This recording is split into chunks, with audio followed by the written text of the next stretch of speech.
ಇನ್ನು ಸೂರಜ್ ರೇವಣ್ಣ ವಿರುದ್ಧ ಲೈಂಗಿಕ ದೌರ್ಜನ್ಯ ಪ್ರಕರಣ ಕೇಸ್ಗೆ ಸಂಬಂಧಪಟ್ಟಂತೆ ಅನೈಸರ್ಗಿಕ ಲೈಂಗಿಕ ದೌರ್ಜನ್ಯ ಆರೋಪ ಕೇಳಿ ಬರ್ತಾ ಇದೆ. ಡಾಕ್ಟರ್ ಸೂರಜ್ ರೇವಣ್ಣ ಹಾಲಿ ಜೆಡಿಎಸ್ನ MLC ಇವತ್ತು ಹೊಳೆನರಸೀಪುರ ಠಾಣೆಯಲ್ಲಿ ದೂರು ನೀಡೋದಕ್ಕೆ ಈಗ ಮುಂದಾಗ್ತಾ ಇದ್ದಾರೆ. ಅಂದರೆ ನನ್ನನ್ನು ಬ್ಲ್ಯಾಕ್ ಮೇಲ್ ಮಾಡ್ತಾ ಇದ್ದಾರೆ ಯಾರೋ ಒಬ್ಬರು, ನೀವು ನನಗೆ 5 ಕೋಟಿ ರೂಪಾಯಿ ಕೊಡಲಿಲ್ಲ ಅಂತ ಹೇಳಿದ್ರೆ ನಿಮ್ಮ ಮೇಲೆ ನಾನು ಆರೋಪ ಮಾಡ್ತೀನಿ, ಮಾಧ್ಯಮಗಳ ಮುಂದೆ ಹೋಗ್ತೀನಿ, ಪೊಲೀಸರ ಮುಂದೆ ಹೋಗ್ತೀನಿ ಅಂತೇಳಿ ಒಬ್ಬ ವ್ಯಕ್ತಿ ನನಗೆ ಬೆದರಿಸ್ತಾ ಇದ್ದಾನೆ ಅಂತ ಹೇಳಿ ಪ್ರಕರಣವನ್ನು ದಾಖಲು ಮಾಡುವಂಥ ಸಾಧ್ಯತೆಗಳಿವೆ. ವಕೀಲರ ಮೂಲಕ ದೂರು ದಾಖಲಿಸೋದಕ್ಕೆ ಸಂತ್ರಸ್ತ ಕೂಡ ಈಗ ತಯಾರಿ ಮಾಡ್ಕೊಳ್ತಾ ಇದ್ದಾನೆ.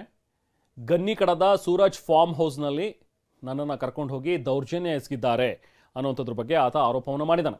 ಜೂನ್ 16ನೇ ತಾರೀಕು ಲೈಂಗಿಕ ದೌರ್ಜನ್ಯ ನಡೆದಿರೋದ್ರ ಬಗ್ಗೆ ಆತ ಆರೋಪ ಮಾಡಿದ್ದಾನೆ. ಹೊಳೆನರಸೀಪುರ ತಾಲೂಕಿನ ಗನ್ನಿಕಡದ ಫಾರ್ಮ್ ಹೌಸ್ ಇಲ್ಲಿ ಸೂರಜ್ ರೇವಣ್ಣ ನನ್ನ ಮೇಲೆ ಲೈಂಗಿಕ ದೌರ್ಜನ್ಯ ಎಸಗಿದ್ದಾರೆ ಅನ್ನುವಂಥದ್ರ ಬಗ್ಗೆ ದೂರು ಕೊಡೋದಕ್ಕೆ ಈಗ ಸಂತ್ರಸ್ತ ಯುವಕ ಮುಂದಾಗಿದ್ದಾನೆ.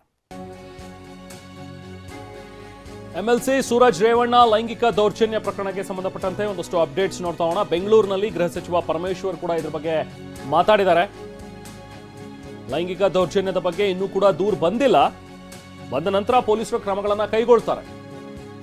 ಖಾಸಗಿ ವಾಹಿನಿ ಬಳಿ ಈ ಬಗ್ಗೆ ಮಾಹಿತಿಯನ್ನ ಕೇಳ್ತಿದ್ದೀವಿ, ಅಂದ್ರೆ ಮಾಧ್ಯಮಗಳಲ್ಲಿ ಬಂದಿರುವಂಥದ್ದು ನಮಗೂ ಗೊತ್ತಿರೋದು. ದೂರು ಬಂದ ಕೂಡಲೇ ಕ್ರಮ ತೆಗೆದುಕೊಳ್ತೀವಿ ಅಂತ ಹೇಳಿ ಗೃಹ ಸಚಿವರಿಗೆ ಪತ್ರ ಬರೆದಿದ್ದಾರೆ ಅಂತಲೂ ಕೂಡ ಹೇಳ್ತಾ ಇದ್ದಾರೆ. ಬಟ್ ನಮಗೆ ಯಾವುದೇ ರೀತಿ ಪತ್ರ ಬಂದಿಲ್ಲ, ಯಾವುದೇ ಪತ್ರ ನಮಗೆ ಬಂದಿಲ್ಲ. ಬಂದರೆ ಖಂಡಿತವಾಗ್ಲೂ ತನಿಖೆ ಮಾಡ್ತೀವಿ ಅಂತ ಹೇಳಿ ಗೃಹ ಸಚಿವರು ಮಾತಾಡಿದ್ದಾರೆ. ಏನು ಅಂತ ತಿಳಿದುಕೊಂಡು ನಂತರ ತನಿಖೆ ಮುಂದುವರಿಯುತ್ತೆ ಅನ್ನುವಂಥದ್ರ ಬಗ್ಗೆ ಹೇಳಿದ್ದಾರೆ. ಅದೇ ಇನ್ನೂ ಯಾವುದು ಕಂಪ್ಲೇಂಟ್ಸು ಹಾಸನ ಜಿಲ್ಲೆನಲ್ಲಾಗಲಿ ಅಥವಾ ಬೆಂಗಳೂರಿನಲ್ಲಾಗಲಿ ಯಾವುದು ಕಂಪ್ಲೇಂಟ್ ಬಂದಿಲ್ಲ. ಕಂಪ್ಲೇಂಟ್ಸ್ ಇನ್ನೂ ಬಂದಿಲ್ಲ ನಮಗೆ.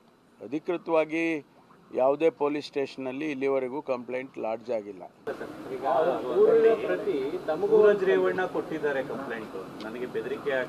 ಇಲ್ಲ, ನಮ್ಗೆ ಯಾವುದು ಬಂದಿಲ್ಲ. ನನಗೆ ಪತ್ರ ಬರೆದಿದ್ದಾರೆ ಗೃಹ ಸಚಿವರಿಗೆ ಅಂತೆಲ್ಲ ಹೇಳಿದಾರಂತೆ.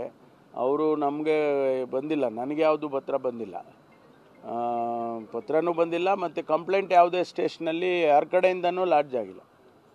ಸೂರಜ ಅವರು ಯಾರೂ ಕಂಪ್ಲೇಂಟ್ ಕೊಟ್ಟಿಲ್ಲ. ಅವ್ರು ಯಾರೋ ಶಿವಕುಮಾರ್ ಅಂತೇಳಿ ಅವ್ರ ಕಡೆಯವರು ಏನೋ ಅವ್ರು ಅದು ಬಿಟ್ಟರೆ ಬೇರೆ ಇನ್ಯಾವುದು ಕಂಪ್ಲೇಂಟ್ ಇಲ್ಲ.